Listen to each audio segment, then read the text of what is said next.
Hey guys! Alright guys, we're here today to check out the latest video single from Kaunis Kuolematon, and the name of the song is Misa on Vesa from their not upcoming, because the album actually came out in November on Noble Demon, so the album is out already. You guys can go check it out. And I'm really hyped to check out this song. I mean, it's not every day that you get to check out a song that it's called Misa on Vesa. It's not. I know. And it's not the day either today. It's not the day either, because I'm just fooling around. That's not the name of the song. Having said that, that would make a great song. That would make an amazing song, but that would be definitely a Turn Me On Katilot song.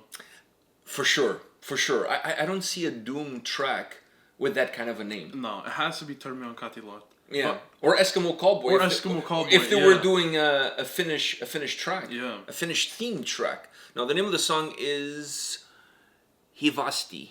Hyvästi. I believe the translation is goodbye. At least that's what I'm going with. That's what it says on the video. So I probably killed that name. To be honest, I love doing these guys. I love doing these guys on the channel, but I always get nervous around the name of the song. I get nervous with the name of the band. I feel like every time I see the name of the band, I pronounce it differently. I don't think I've ever said the name of the band the same way twice. You know, if you say it different times each time, eventually you're going to get it right. So it is the laws of percentage. Eventually I'm going to get it right. All right, are you ready for this? Yeah. All right, let's do it.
Can I go first? Yeah. All right. There's two things I want to say. First thing I want to say is this, that the album came out, I said at the beginning of the video, late November, I believe November 27th was when the album came out on Noble Demon. And I didn't review the album because I didn't get the album for review. And I think the label, and I know the guys at the label, and I'm just going to bust their chops now. I think they need to do a better job promoting their band, sending out the albums for review to people that normally review albums, including myself. I don't think that I should have to, because I can't keep track of who's releasing an album when. It's impossible. Yeah. It's impossible. I go based on what hits my inbox as far as albums for review are concerned. So Nuclear Blast is sending me stuff, Napalm is sending me stuff, Season of Mist is sending me... Every label across the face of the planet is sending me stuff for me to review, plus the PR companies and all that stuff. And I put them in an inbox and I go through them based on the date of the release. So it's impossible for me to remember something if I didn't receive a press release or I didn't receive an album for review. So I think the label has to do a better job getting the albums out there for review and not depending, because I've reviewed other albums from this label, but I had to reach out to them and ask for the album for review. And I think they need to do a better job promoting their bands and pushing the albums out, and not just expect people to get a hold of them for an album. I just want to bust their chops, because they're very quick to send me a message and asking us to check out one of their videos, but they're not very quick in sending out the albums. Come on, don't be a tight ass. Send out the damn press release, send out the album, let people review it. It gives free exposure to the bands on your label and therefore to the label itself, which is going to get you better bands to sign with your label. It's a chain of events. Yeah. All right? It's a win-win situation. It's a win-win situation for everybody. I get to listen to the album beforehand. Win-win for me. I get to review it and post it here so other people can find out about it and all of that stuff. It's a win-win for everybody. So get your ducks in a row. Get your shit sorted out for 2021. Come on. Stop this amateur hour business. You guys are better than that. So I just want to bust their balls, and this is my chance to do so. Okay. All right.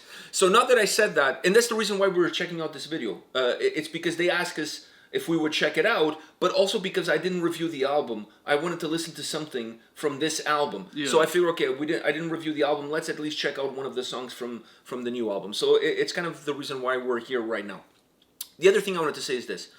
Now getting into the song. I want to say this off the bat. When I listen to this band, and this is to take nothing away from the harsh vocals. Absolutely nothing away. And I want to ask you about the harsh vocals. But to take nothing away from them. I think I know what you're going to say. Not taking anything away from it. But when I listen to this band, it reminds me of the first time you have sex. You're so happy to be there. You're so excited, but you're not really sure exactly what to do with your dick. And you try to find the right spot for it. And sometimes you think you have the right spot, and you get excited. And then the other person tells you, no, that's my belly button. You don't have the right spot. And you keep looking for it. And the moment you find it, you have this aha moment that, I'm there. And that's exactly how I feel about this band when the clean vocals come in. Because the whole time I'm listening to the song, I'm loving the song, I love the harsh vocals, but I'm always waiting for that time when the clean vocals show up and it's like absolutely glorious. That's my analogy for the day. Maybe I went in a roundabout way about it. Did you just say? But that's how I feel about this song. Because I literally said I thought I knew you were gonna say it. I had no fucking clue what you were going to say. But you never do. Hey, I'm a box of surprises. Exactly. I'm like a box of chocolates. You never know you know what you're gonna get. You're gonna get some chocolates. I know, but sometimes they're good, sometimes they're bad. Yeah. You know, sometimes they have nuts in it, sometimes they don't, sometimes they have white chocolate, whatever. But you see the analogy that I'm doing here? It's not like I'm not enjoying. It's not like I'm not enjoying myself during the song. I am. I'm loving every minute of it. But I know I'm not in the right spot. I love it. Until I get there. When I get there, I know that I'm there. Yeah. You just know that you're there. Thing is, you just know. Okay, so I basically knew what you were going to say. I didn't know how you were going to say it. You didn't know what kind of metaphor I was going to use. I didn't know what type of metaphor you were going to use. Okay. I think it's a good one, by the way. Yeah, but I knew what you were going to say. Yeah, the clean vocals. I'm always looking forward to them in these songs. And then it came, and I was like, yeah, I'm at the perfect spot now. And then it went away, and it never came back. And I'm like, see, but okay, this song, the melody that the keyboards have in this song, and the overall melody of the track, it's very, it cuts deep. It's very sorrowful. There's this. It has a beauty to it. but there's so much pain in it at the same time. It really has. It has this really. It's very emotionally heavy the way the song sounds, right? But like you said, it has this beauty that at the same time it levitates the track. So I felt that the harsh vocals were the complete opposite of what the song had as far as the sound is concerned. Because the sound was heavy from an emotional perspective, but like you said, it was very, very light. Yeah. So you have a sound that's very light, and you have the harsh vocals creating the contrast.